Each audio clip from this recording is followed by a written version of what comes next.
देशों की अर्थव्यवस्था से बेहतर है भारत की टॉप कंपनियां। भारत की टॉप कंपनियों ने कई देशों की अर्थव्यवस्था को पीछे छोड़ा।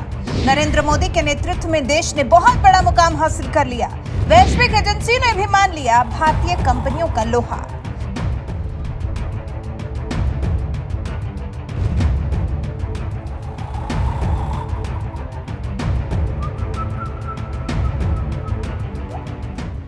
मोदी राज में भारतीय अर्थव्यवस्था अपने एक अलग मुकाम पर पहुंच गई है। भारतीय अर्थव्यवस्था में अब बड़े बड़े देश अपना भरोसा जताने लगे हैं, भारत को सराहने लगे हैं, भारत की बढ़ती धाक को मानने लगे हैं।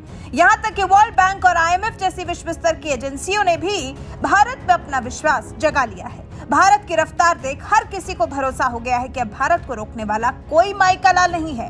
भारत अब अपनी गति से सिर्फ आगे बढ़ने वाला है और भारत की इस गति को और रफ्तार देने वाली देश की कुछ कंपनियां हैं जिन्होंने भारत का मान और नाम दोनों बढ़ाया है।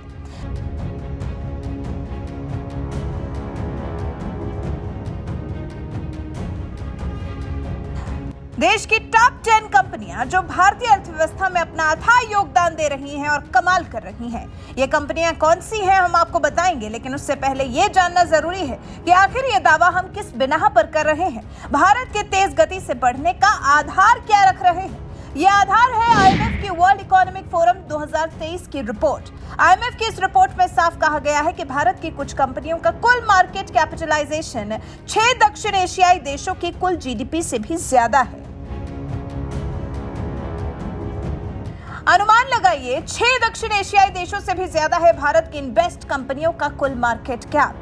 IMF की रिपोर्ट में जो आंकड़े पेश किए गए हैं उनके अनुसार भारत की 10 सबसे वैल्यूएबल कंपनियों का मार्केट कैप 6 दक्षिण एशियाई अर्थव्यवस्थाओं की GDP से ज्यादा है, जिनमें पाकिस्तान, श्रीलंका, नेपाल, बांग्लादेश, मालदीव्स और भूटान शामिल हैं। भारत की इन टॉप 10 कंपनियों में Reliance industries, Tata consultancy services limited, HDFC bank और इन्फोसिस समेत कई और भी कंपनियां हैं जिनका कुल मार्केट कैपिटलाइजेशन 83 रुपए के एक्सचेंज रेट पर $1.084 ट्रिलियन है, जबकि दक्षिण एशिया की वार्षिक GDP 912 अरब डॉलर है।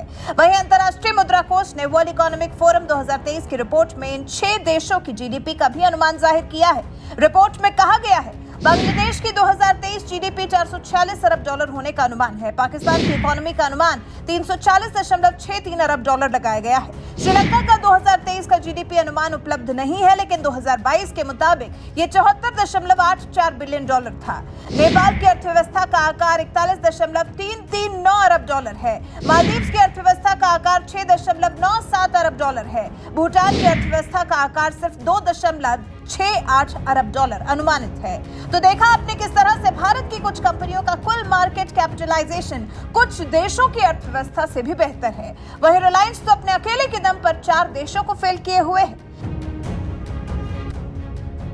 भारत की सबसे वैल्यूएबल कंपनी मुकेश अंबानी के नेतृत्व वाली रिलायंस इंडस्ट्रीज है, जिसका मार्केट कैपिटलाइजेशन 19.82 लाख करोड़ रुपए है। यह आंकड़ा श्रीलंका, नेपाल, मालदीव्स और भूटान की GDP से अधिक है। वहीं 719 अरब डॉलर वैल्यू के साथ भारत की टॉप 5 कंपनियां लगभग 2 बड़ी दक्षिण एशियाई अर्थव्यवस्थाओं बांग्लादेश और पाकिस्तान के बराबर हैं। वहीं चलिए अब आपको भारत की टॉप कंपनियों की वैल्यू भी बता देते हैं।